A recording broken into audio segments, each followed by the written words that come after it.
we need to recognize the difference between the inner injury and the outer symptoms of that inner injury, both in ourselves and other people. All right. We are witness to the symptoms of our own or somebody else's unseen, invisible injury. You might remember that trauma is what happens inside us as a result of what happens in our life. I was suggesting in the course, let's maybe refer to trauma as more of an injury because it gives us a different relationship with it that is less scary and less one to be embarrassed by or have shame about. You don't necessarily have shame unless you're carrying a lot of toxic shame.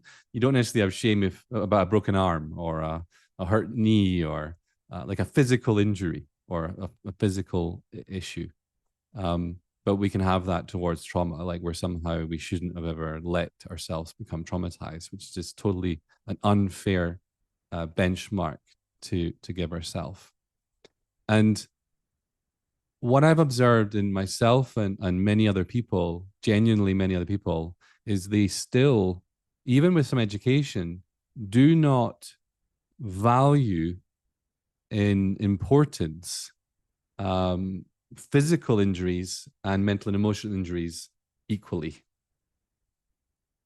They do not value them equally in importance. And as a result of that, they find it hard to forgive, for example, whether it's themselves or others, because they're not valuing.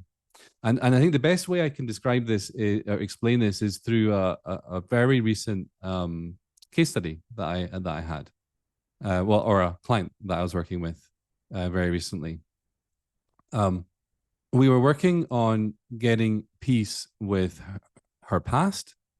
We were and she really wasn't, with a lot of, I've got a few years of experience in this, and I was finding it quite challenging, finding learnings, etc., to help this person get peace with the fact that her dad had not given her the time, attention in the ways that she wanted as a child. And a big example that was for her was that he never danced with her. He never danced with her. So it was a good example that I could then use and feed back to her what I'm trying to share with you right now. And I said to her, "You're 40 something years old. And if your dad, when you were a child, had been paralyzed from the neck down, would you be in your 40s still angry that he never danced with you as a child?" And she said, "Of course not." And I said, "Well, he had some kind of mental and emotional injury, which made him unable to dance with his child.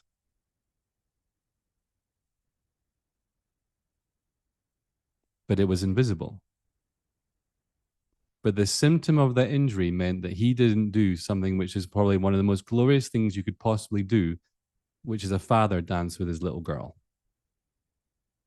Without that injury, the natural tendency of any man would be to want to dance with his little girl. What a joy. What a wonderful thing to be able to do. But something was stopping him. Something made him unable to do that. Okay? But it was an invisible injury. How do you know it was there? Because of the symptoms of it. The symptoms were visible. And in this context, the symptoms was, for example, not dancing with his little girl when she wanted to dance with him,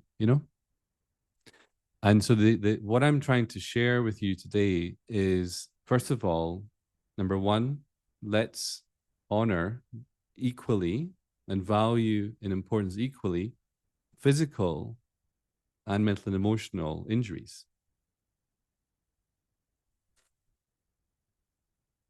If you're not doing something that you think you should do, let yourself off the hook. Now, yeah, we can do stuff to heal our injury that might be causing us to not do our natural tendency, which would move us towards more abundance, peace, connection, or whatever, creativity, I don't know, whatever. But so first of all, make sure you're applying what I'm sharing with today to yourself. You know, we often discredit because it's not necessarily a physical injury. Okay. And the second thing I'd invite you to do is with the people that might have hurt you or fill in the blank, I'd like you to actually consider an example of somebody in your life today, now, that you could apply this to, this new perspective, this new understanding. That there might be somebody, a father, a mother, a ex-partner, a brother, that doesn't matter who they are. So first of all, who could you apply it to? And how does it change your perspective? If you see, yes, the symptoms might have been, well, your mother or father did X or didn't Y. But how does it help you to recognize, yes, I've been forever focusing on the symptoms, but I maybe hadn't taken account of maybe they had some kind of mental emotional injury that caused that symptom.